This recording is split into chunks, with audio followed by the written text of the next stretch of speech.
যেদিন Neymar football থেকে বিদায় নেবে সেদিন শুধু একটা খেলোয়াড় বিদায় নেবে না, বিদায় নেবে লক্ষ লক্ষ মানুষের স্বপ্ন, রাত জাগা আর হাসি কান্না মেশানো স্মৃতি।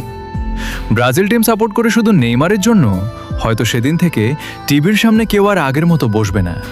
রাত 2টার ম্যাচ, যেখানে চোখে ঘুম কিন্তু মনে শুধু একটাই অপেক্ষা, আজ নেইমার কি ম্যাজিক দেখাবে। হয়তো কেউ আর সেই অপেক্ষায় থাকবে না। যে ছেলেটা ড্রিবল করে 3 থেকে 4 জনকে কাটিয়ে যেত, যে হাসি মুখে খেলতো, যে হারলেও কাঁদতো, জিতলেও কাঁদতো, সে একদিন চুপচাপ বলবে আমি আর খেলবো না। সেদিন তার ভক্তদের চোখে পানি থাকবে। কেউ হয়তো চুপচাপ স্ক্রিনের দিকে তাকিয়ে থাকবে, কেউ হয়তো ভিডিও রিওয়াইন্ড করে পুরনো গোল দেখবে, আর ভিতরে ভিতরে বুকটা ভেঙে যাবে। কারণ নেইমার শুধু একজন ফুটবলার না, সে একটা অনুভূতি যার সাথে জড়িয়ে আছে হাজারো মানুষের কৈশোর, ভালোবাসা আর পাগলামি। অনেকেই বলে নেইমারকে সবাই ভালোবাসে না, কিন্তু সত্যি বলতে যারা নেইমারকে ভালোবাসে না, হয়তো তারা ফুটবলের সেই সৌন্দর্যটাই পুরোপুরি বোঝে না।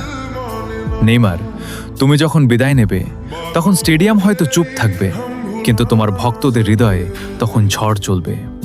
কারণ কিংবদন্তিরা কখনো হারিয়ে যায় না, তারা থেকে যায় প্রতিটা ড্রিবলে, প্রতিটা স্মৃতিতে, প্রতিটা ভালোবাসায়।